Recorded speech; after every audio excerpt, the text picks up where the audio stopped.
For today's vlog, mga mare, andito nga pala kami ngayon sa bahay nila Dada. Eto nga yung nangyari bago yung sakuna, bago ako na-slide doon sa aming bahay. So, ayun na nga mga mare, napagdesisyonan nga pala namin na magluto na lang ng barbecue. Eto na lang yung gagawin naming panghapunan, tapos magbubudal fight na lang kami. Ngayon na nga lang din pala ulit kami magbubudal fight, mga mare. Parang sobrang tagal na rin yata yung huli naming budal fight. Kaya eto, nagluto na nga si kuya netong barbecue. Tapos, ang nagtimpla nga rin pala netong barbecue, mga mare, is Ate Daday. Sobrang galing niya talaga magtimpla, mga mare, as in napakasarap. Tataya ko talaga yung buong pangalan ko dito, mga mare, sa kanyang barbecue. Ewan ko ba anong nilalagay niya dito, ba't napakasarap? As in, perfect na perfect talaga yung pagkakatimpla, mga mare. So yan, meron nga pala kami ditong isaw, leeg ng manok, pork, tsaka hotdog. Sobrang miss ko rin talaga kumain ng barbecue. At habang nagluluto pa nga sila kuya dito, mga mare, eto namang si Papa, kumuha na nga rin pala ng dahon saging. So sa labas nga pala kami magbubudal fight, mga mare, kaya eto si Dada nga, kumuha na nga siya ng lamesa at inarrange niya na nga kaagad dito. Parang maganda kasi kumain dito sa labas, mga mare, tapos sama-sama kayong magpapamilya. Kasi nga napakaliwanag din dito, kaya perfect. Wala na din kasi masyadong dumadaan dito sa kalsada ng mga oras na yan, mga mare, kaya dito na lang kami sa gilid ng kalsada or sa daan kakain. Kumuha na nga rin pala siya ng upuan, tapos after naman noon, kumuha pa din siya ng iba pang mga extra mga lamesa, mga mare, para magkasya kaming lahat. Ay nako, talagang sobrang na-miss ko to, mga mare, kasi nung time na bagong magkakilala pala kami ni Dada, nung dinala niya ako dito, dito nga kami kumakain nun kasama yung pamilya niya. At ngayon na lang din talaga na ulit, mga mare. Tapos yan, naglagay na nga rin pala ng isa pang lamesa dun sa kabilang gilid, tsaka etong isang upuan dito naman sa isang gilid. Tapos sa pagkakaalala ko, mga mare, yung huling budal fight namin is yung andito pa nga si Kuya Jesse, yung kapatid ni Dada. Si Man kasi tong kapatid ni Dada, mga mare, bihira lang din talaga nakakauwi. Basta Kuya Jesse, pag uwi mo, isang sakong chocolate ha. Cheers! Anyways, pinunasan na nga rin kaagad ni Dada eto mga lamesa, mga mare, kasi nga malapit na daw maluto yung aming barbecue. So eto na nga, nakaset up na nga lahat yung aming mga lamesa, mga mare, tapos kulang na lang dyan is yung pagkain. Nilatag na nga rin pala ni Dada etong dahon ng saging, mga mare, dahil nga maglalagay na kami dito ng kanin tsaka ulam dahil luto na nga yung aming barbecue. Pinalabas na nga rin pala namin si Aya, mga mare, dahil para makapaglaro-laro siya dito sa labas. Bukod nga rin pala sa budal fight namin, mga mare, umorder nga rin pala kami or bumili kami ng napakalaking pizza. Tingnan nyo naman, napakalaki talaga. Excited na nga si Ayang kumain neto, mga mare, pero sabi ko sa kanya mamaya na lang dahil hindi pa kami nakapag-pray. At nung maluto na nga yung barbecue, mga mare, hinakot na nga rin kaagad namin eto sa labas at inarrange na rin namin para makakain na kami at makapag-budal fight na. So yan, una nga palang naglagay ng kanin si Dada, mga mare, tapos ako naman yung tagasunod sa kanya, ako naman yung tagalagay neto, mga barbecue. O siya, yan lang muna ang update for today's video, mga mare. See you on my next vlog. Mwah!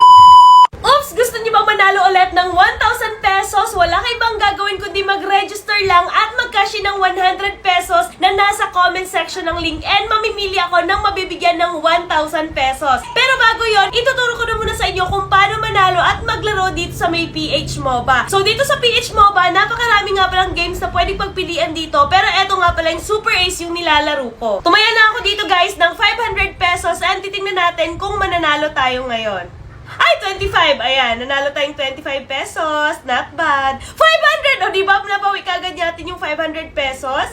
Ay, 200! Nanalo ulit tayong 200 pesos. Ay, 250! Ayan, nanalo tayong 250. Ayan! Let's go! Ay! 4,400 pesos!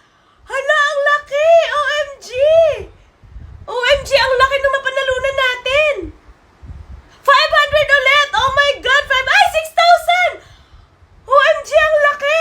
Kaya sa mga gusto manalo at maglaro, mag-register lang kayo. Nasa comment section yung link. And then, kapag nag-register kayo at mag-cash in kayo ng 100 pesos, mamimili ako na mabibigyan ng 1,000 pesos. Ilagay nyo lang sa comment section yung inyong mga proof na kayo ay nag-cash in ng 100 pesos.